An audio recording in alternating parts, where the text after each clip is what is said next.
Sekretaris Jenderal PDI Perjuangan Hasto Kristianto menghadap ke KPK untuk diperiksa sebagai tersangka kasus dugaan suap yang menjerat Harun Masiku pada Senin 13 Januari. Erna Ratnaningsih selaku kuasa hukum Hasto berbicara soal kemungkinan KPK melakukan penahanan terhadap kliennya setelah diperiksa.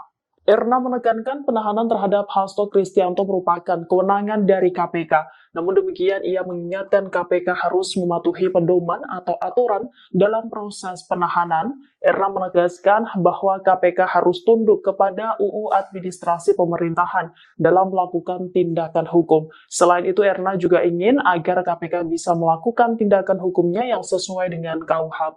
Erna menjelaskan dalam pasal 21 KUHP ada beberapa kriteria yang harus dipatuhi penyidik sebelum melakukan penahanan. Download Tribun X sekarang, menghadirkan lokal menjadi Indonesia.